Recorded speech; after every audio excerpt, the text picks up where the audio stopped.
estudar sobre a Lua, né? Falamos o que é a Lua, colocando aqui, espera um pouquinho para eu pegar meu lapisinho. Tá. Falamos, então, o que é a Lua, o que ela representa, né? Falamos que ela não é de um jeito só, todos os dias. Ela muda, né, de acordo com o movimento dela em volta do Sol. Ela pode receber mais ou menos luz, né? Então, nós falamos nisso aí. Falamos que essa Lua, então, ela pode ser cheia, minguante, crescente, né? E nova, não é assim? Então, de acordo com o que ela está passando aqui em volta do Sol, ela vai receber uma determinada quantidade de luz. Lembrando que a Lua nova, ela é escura, ela não tem iluminação, porque ela não recebe luz do Sol. Crescente, ela começa a receber uma luz do Sol aqui um pouquinho, ó. Aí ela vai crescendo, aumentando a luz, aumentando, né? Até ela tornar cheia, até ficar totalmente iluminada. Depois, ela vai virando, ela vai perdendo, vai perdendo, vai perdendo, até ela voltar a ser nova. Então, esse aqui é o caminho da Lua. Ficou alguma dúvida até aqui, 8º ano? Se ficar, vocês podem perguntar, tá? Aqui ele fala sobre os tipos de lua, de novo, né? Ó, mostra para nós. Lembrando a vocês que se você olhar o seu calendário, sempre começa com a lua nova e termina com a lua nova. Começa com ela. Aí vai crescendo, ganhando luz, ganhando luz. O ponto máximo é a lua cheia. Ok. Depois vai perdendo, perdendo luz, até voltar a ser nova de novo. Aqui aquela experiência da lanterna, você pode fazer em casa, de noite, no escuro. Muito bom. Pega uma bolinha clara, uma bola que você tem em casa, ou uma bola de isopor, e pede uma pessoa para projetar a lanterna. Então, o lado claro, voltado para a pessoa, é o lado da lua que a gente pode ver. O lado voltado para você, que é o lado escuro, é a face oculta da lua. Ou seja, é o lado que quem está aqui na Terra, quem está aqui, não vê, que é o outro lado dela. Depois nós falamos da influência da Lua sobre as marés, né? Vimos que a Lua, ela puxa a água, aumenta a maré, né? Faz com que a maré fique alta. Depois nós falamos sobre as eclipses. Devido a esses movimentos, em determinadas situações, a Lua pode fazer sombra entre a Terra e o Sol, né? Ou a Terra fazer sombra entre a Lua e o Sol. Então, aí nós temos as duas eclipses, eclipse solar e eclipse lunar. Falamos sobre isso aqui. Falamos também sobre as estações do ano. Vimos que a Terra, como ela está girando em volta do Sol, dependendo de como ela está girando, nós temos as estações do ano, né? Que é o inverno, né? O verão, a primavera e o outono, não é isso? Então, nós temos as estações do ano, depende do movimento da Terra em volta do Sol. No Brasil, agora ainda é verão, o nosso verão termina em março, mais ou menos dia 20, por aí, 21 de março, termina o verão, e aí vai começar o outono. É o momento que a Terra está querendo esconder do Sol, tá? O outono.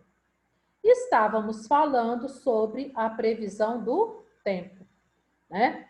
Vimos que fazemos a previsão do tempo para diversas situações, né? Nós fazemos para viajar, para plantar, para colher, né? Para fazer uma construção, para fazer uma viagem, por exemplo, de navio, um cruzeiro, alguma coisa assim.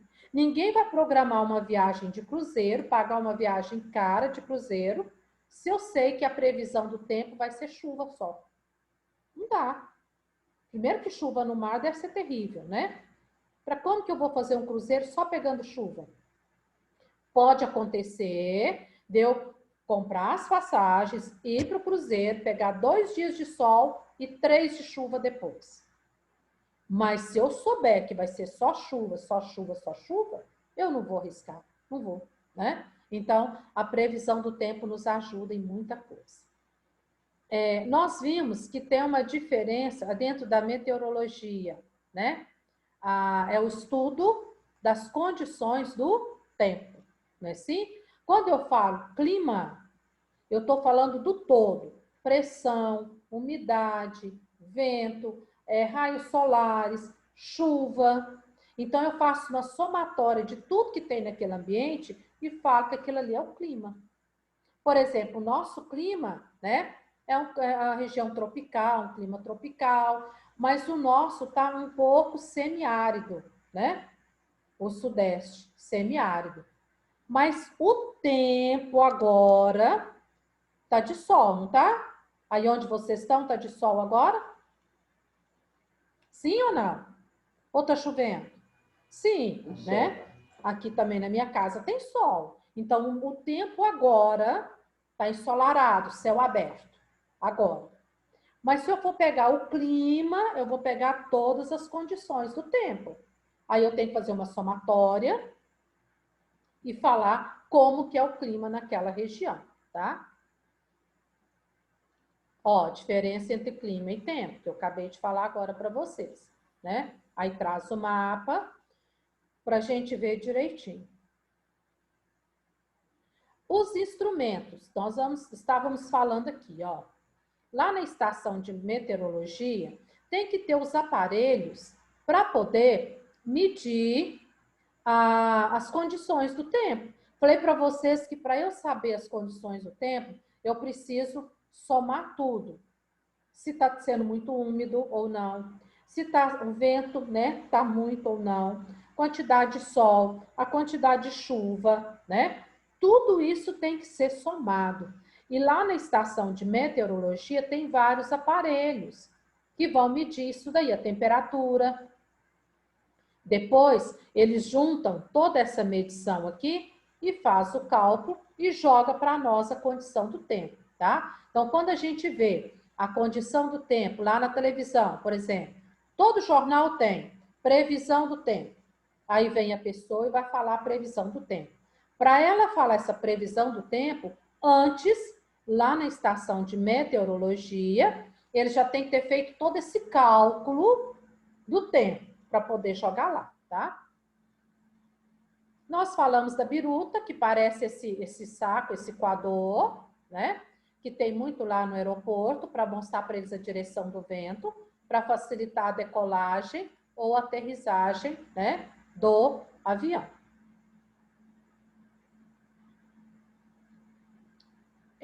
Agora, nós vamos falar agora de alguns fatores relacionados à previsão do tempo, tá? Então, nós vamos falar disso. É muito comum a gente chegar, por exemplo, vocês vão para o futebol e não vai, os meninos aí, não olha a previsão do tempo na internet, não. Você está saindo de casa, você olha para o céu e vê um céu desse jeito aqui, ó. Tranquilo. E não vai chover, tem sol, posso ir para o futebol, tá de boa. Você olhou para o céu, né? Mas, se você sai de casa e olha para esse céu aqui, o que é que você vai falar? Ih, vai chover. Meu futebol hoje vai melar. Olha o tempo como que tá. Tá um tempo de chuva, né? Então, as nuvens, 8º ano, elas nos indicam as condições do tempo. Embora isso não é muito certo. Quantas vezes nós já falamos? Você sai de casa, tá esse céu lindo, maravilhoso. No meio do caminho, você encontra isso aqui, né? Ou você encontra a chuva propriamente dita. Ou o contrário, você sai assim, daqui a pouco vai abrindo e fica desse jeito. Então, isso é muito imprevisível. Mas vamos conhecer, então, os tipos de nuvem, tá? Primeira coisa que eles falam que para nós são as nuvens. Então, vamos lá. Pega seu marca-texto. O que eu marcar aqui, você marca aí no seu livro, tá? Quem não tem o livro, acompanha com muita atenção. Ó, então, nós vamos ver que as nuvens, grifa aí, não são corpos fixos. Elas estão mudando de posição, velocidade, forma e aparência. Fala aí para mim, oitavo ano, o que que faz a nuvem mudar de forma, de aparência, de velocidade? O vento? Vento? O vento. A nuvem vai, a nuvem vem. Por isso que aqui, ó, pode estar desse jeito. E se começar a ventar muito, o vento vai empurrando, vai empurrando, vai empurrando, volta assim. Ou então, venta muito, o vento vai empurrando essas nuvens, vai empurrando e fica aquelas de chuva. O vento é o fator fundamental, né? Ele leva e ele traz, tá? As nuvens são classificadas, grifa aí, são classificadas com base na sua altitude e aparência. Quanto mais alta tiver a nuvem, melhor é a condição do tempo. Quanto mais baixa ela for ficando, mais pesada, opa, aí vem chuva, tá? Ó, então vamos lá. Considerando a aparência das nuvens, nós podemos, então, classificar cirros, grifa aí, nuvens mais altas, brancas, finas e compridas, formadas por cristais de gelo. Então, quando você olhar no céu e ver nuvem desse jeito aqui, elas são do tipo cirros. Indica o quê? Bom tempo. São nuvens muito altas, branquinhas, parece algodão desfiado, né? Igual você desfiar um algodão, tá? Então, são nuvens cirros. Estratos, nuvens que se encontram em camadas de maior extensão horizontal, cobre o céu, aí ela vai, né, de fora a fora, como um nevoeiro e torna o dia nublado. Sua presença é sinal de chuva. Essa aqui que fica por inteiro, ó, por inteiro, é chamada de estratos. Mostra como um dia nublado. Isso aqui pode indicar para nós a presença de chuva. Que não é o nosso caso agora, né? Se você sair daí e for lá na janela olhar, que daqui um pouquinho nós vamos fazer isso, não vai estar essa nuvem, não. Cúmulos, nuvens brancas, baixas, mais comuns, tá? Elas têm formas variadas, semelha-se flocos de algodão, e a sua presença indica bom tempo. Agora, oitavo ano, não precisa nem desligar a câmera. Sai aí um pouquinho, chega na janela, chega na porta da sua casa e vê se tem esse tipo de nuvem aí ou se é essa aqui. Rapidinho, vamos lá olhar. Deixa aí um pouquinho o computador e vai lá de fora na janela e olha. Vamos ver se vai ser a mesma nuvem para todo mundo.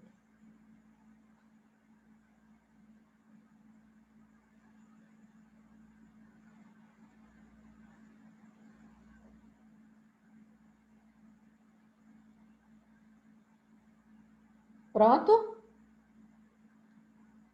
Sim. Vamos lá, então. Eu vou perguntar a algumas pessoas, tá? Vamos lá. Primeiro, antes de eu perguntar, quem quer falar para mim o que viu lá de fora? Que tipo de nuvem? Foi a cirros ou foi a cúmulos?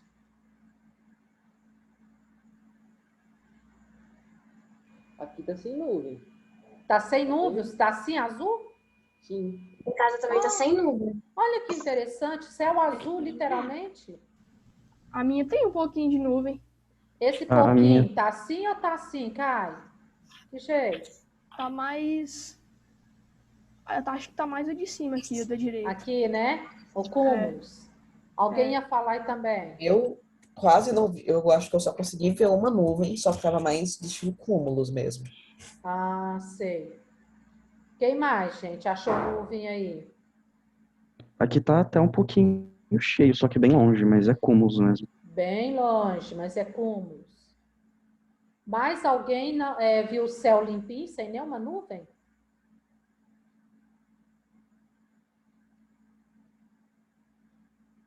Olha, depois, mais tarde, depois do almoço, se vocês lembrar, volta a olhar. Vamos ver se está do mesmo jeito que agora.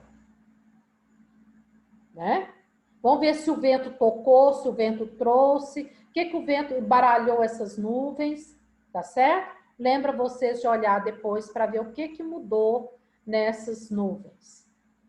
Nimbos são as nuvens baixas, escuras, associadas à chuva contínua. Sabe aquela nuvem que parece que vai cair na cabeça da gente? Ela é cinza e pesada, baixa. Porque ela vai ganhando gotinhas de água, vai ganhando gotinhas de água. Ela vai pesando, ela vai descendo, bem próxima de nós. Chega um ponto que, plef, aí a chuva cai, tá? Então, nimbos são nuvens de chuva, aquelas baixas, escuras, tá? Então, são nuvens de chuva. Ó, cúmulos nimbo, nuvens de tempestade. Vocês tiveram aí patrocínio, foi domingo à noite? Que foi uma chuva, um tanto de raios, relâmpagos. É. Foi, não foi? Então, aí teve quase que, né? Muitos raios, muitos relâmpagos, tempestade. Isso mesmo. Ó, deixa eu ver aqui quem tá. Eu não consigo ver quem tá falando, não. Continuando aqui, grifa aí, 8º ano. As nuvens são formadas quando o vapor de água presente na atmosfera condensa em pequenas gotas de água líquida. Então, todo o vapor na atmosfera sobe. Chega lá em cima, esfria, ele vai condensar e vai formar nuvens. Quanto mais umidade tem aqui na Terra, mais nuvens se formam, tá? Ó, quantidade de ar contendo uma boa umidade atinge regiões altas da atmosfera, onde a pressão é menor. E aí elas vão formar as nuvens, tá?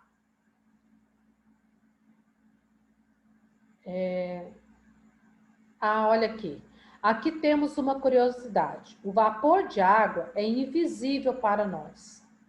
Você pode olhar aí na atmosfera da sua casa, em volta da sua casa, na rua. Ninguém vê nenhuma gotinha de água flutuando por aí. Ele é invisível. Sempre que enxergamos alguma névoa ou fumacinha proveniente de corpos d'água, é porque há gotículas de água líquida. Quantos de vocês já não presenciou isso? Na época do inverno, indo para a escola de manhã, você começa a conversar e sai fumacinha da sua boca. Parece que você está fumando. Quantos de vocês nunca viram? Está viajando, está muito frio de manhãzinha, aí você olha um morro assim, um buraco, e está branquinho, parece que tem uma nuvem lá, branquinho de gotinhas de água, né? Então, aí dá para a gente ver, tá? Outra situação, massas de ar. Vamos ver o que é isso. O ar atmosférico está sempre em movimento, na forma de massa de ar ou vento. Isso aqui em geografia vocês já devem ter estudado. De vez em quando a gente vê falar na televisão assim, uma massa de ar fria soprando da Argentina, uma massa de ar quente vindo do Amazonas, uma massa de ar, não é? E eles colocam aquele negócio assim lá no mapa, ó, girando para a gente ver. Então, a massa de ar é toda a corrente de ar que sopra. Normalmente, a corrente de ar sopra da linha do Equador para o quê? Os polos, tá? Então, aqui eu tenho os polos, aqui eu tenho os polos. 8º ano, pensa rápido aí. Por que a massa de ar vai soprar da linha do Equador para os polos e não vice-versa?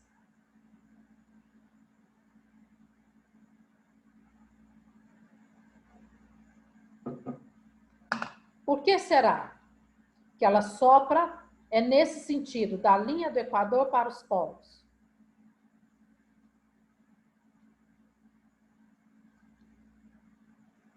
Ninguém arrisca? Ó, é porque o calor, os raios solares estão aqui, ó. aqui. E aí, o que que acontece? O Sol aquece essa região, o ar fica leve e sobe. E aí, ele sopra para cá e ele sopra para cá. Como aqui é muito frio, muito frio, fica difícil o ar subir e soprar, tá? Então, o ar quente sempre sai da linha do Equador e vai para os polos. E o ar frio? Dos polos para a linha do Equador. Então, na verdade, a corrente de ar é uma só. Ela sai quente do Equador, vai para os polos. Sai frio dos polos e vem aquecer aqui no Equador de novo, tá? Ó, então grifa aí. As massas de ar, o que é isso? Grandes extensões de ar com características de temperatura, pressão, umidade homogêneas, determinadas pelo local onde se originar.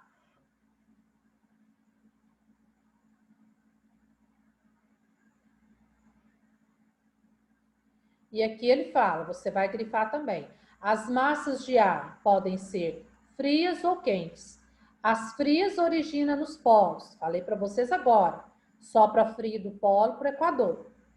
As quentes se originam das regiões tropicais ou equatoriais. E as massas de ar, elas podem estar estacionadas, né, igual fala aqui, durante dias e dias, ou pode mudar no mesmo dia. De manhã está de um jeito, à tarde está do outro e de noite está do outro. Eu garanto que vocês já vivenciaram muito isso.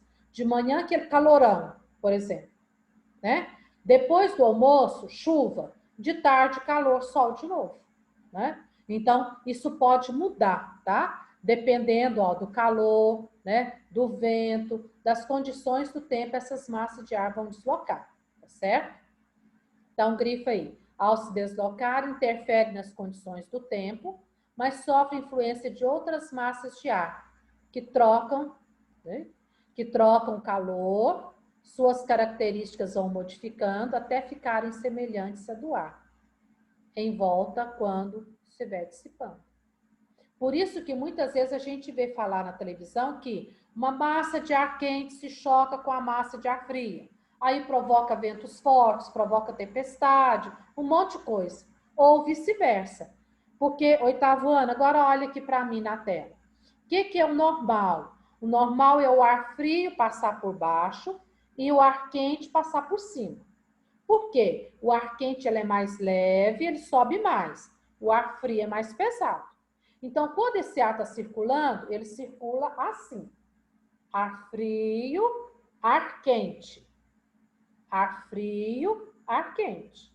Agora, quando esse ar quente não sobe e fica baixo, e tromba e bate, a massa de ar fria vem pesada, bate na massa de ar quente. E aí é que provoca todos aqueles, né, fenômenos desagradáveis da natureza. Ó, ao encontrarem duas ou mais massas de ar com características diferentes, torna entre elas uma zona de transição denominada de frente. Por isso que a gente fala frente fria, frente quente, tá?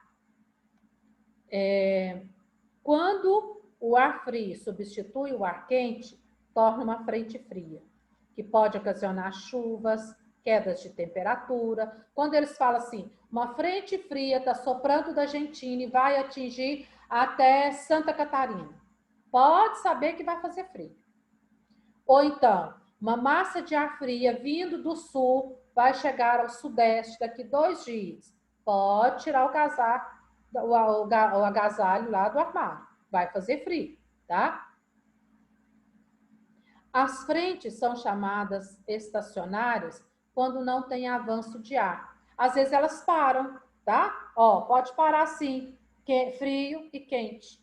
Às vezes elas ficam paradas. Às vezes elas se movimentam. Então, isso vai depender muito. Ar frio sobe, né? Ar quente aqui esquenta e sobe, tá bom? E o ar frio desce e sobe. Então, na verdade, isso aqui é um ciclo, ó. tempo todo isso aqui, gente, ó. E eu falo, então, que a massa de ar praticamente é uma só. Ora ela tá quente, tá subindo. Ora ela tá fria, ela vai descer, tá? Quanto mais ela se distancia da linha do Equador, mais fria ela se torna, tá certo? Olha que interessante. No território brasileiro, sofre a ação de 5 massas de ar, que são equatorial, continental, tropical atlântica, polar atlântica, né? Essa aqui é a mais frequente no Brasil, tá? Ele colocou as 3 mais frequentes aqui para nós, tá certo? Então, nós temos influência dessas 5 massas de ar.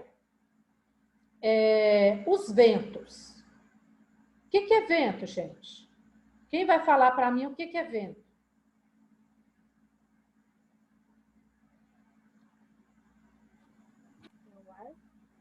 É o ar? É o ar em movimento? O ar em movimento. Às vezes a gente fala assim, nossa, o ar está parado, não tem vento. Nossa, que calor, está tudo abafado, o ar hoje está parado. Não tem vento. Quando o ar começa a movimentar, eu chamo de vento. E o vento ele tem várias classificações. Aquela brisa leve que entra para refrescar, até um furacão, tornado, que entra para arrebentar, né? Então, depende da velocidade dele. Os ventos, pode grifar aí, são deslocamentos de grande massa de ar. Então, as massas de ar vão saindo do local, vai movimentando, nós chamamos de vento. A formação do vento tem origem no aquecimento desigual pela radiação solar que incide sobre a Terra. Tá vendo? Aquecimento desigual, como eu falei para vocês, ó. Mais quente na linha do Equador e frio na região polar, tá? Então, como é muito desigual, tem essas massas de vento aí, certo? Lembrando a vocês que o ar quente fica mais leve, sobe. O ar frio, mais pesado, desce, tá? Então, aqui ele fala, ó, o ar frio, as moléculas possuem movimento lento, estão mais compactadas, né? Torna-se mais denso. Dessa forma, grifa aí agora, o ar quente sobe por ser menos denso e o ar frio desce por ser mais denso. Isso aqui é interessante você saber. Toda a circulação de ar, né? O próprio ventilador, por exemplo.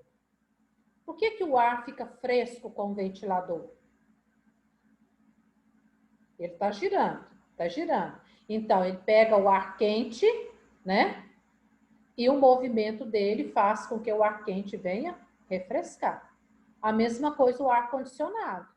Ele puxa o ar quente, esfria ele e joga ele frio de novo.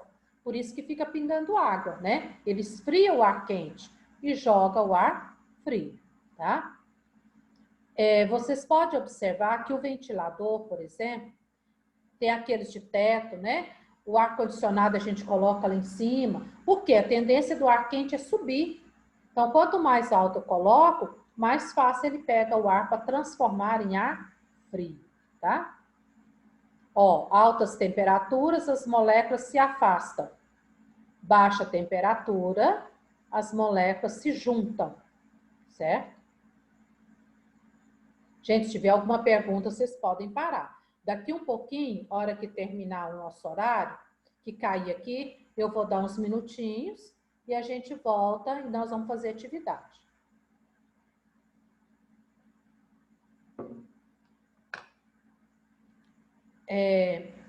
Para entender a movimentação do ar, a formação da brisa. Tipo de vento que se forma, pode grifar, no litoral e muda de direção periodicamente. Então, vamos lá. Brisa marítima. Ó, durante o dia, o solo costeiro se aquece mais do que a água. Por isso que você chega lá, a areia tá sapecando. Você pisa na areia, tá queimando o pé. Parece que tá pisando em brasa, né? Ela aquece mais rápido do que a água, tá? O ar sobre o solo também se aquece, ficando menos denso, sendo direcionado para cima, né?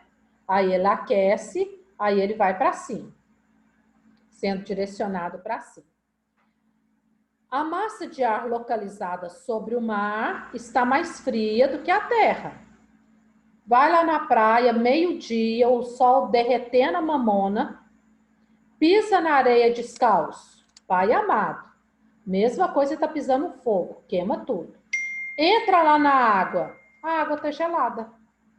Ué, estranho, né? Aquele solão, por que a água tá gelada? Porque a terra aquece primeiro e a água fica fria. Aí a água manda ar frio para a terra manda ar quente para a água, tá? Ó,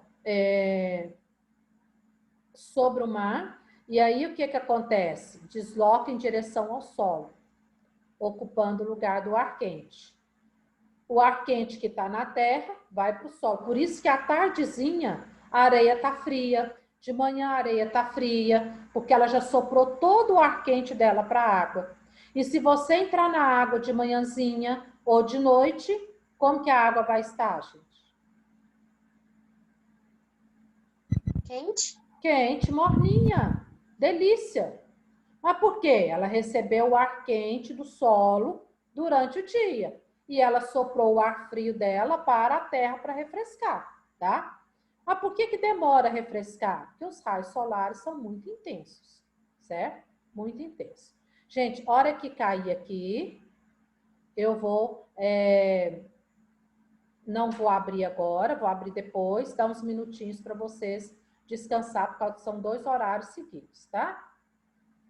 Vou dar uns 5 minutos de intervalinho e abro a reunião de novo. Ó, a brisa continental ou terrestre, à noite, o processo inverte. O solo esfria mais do que a água. Por isso que à noite a água é quentinha e a terra é fria. Por isso que no deserto à noite é gelado.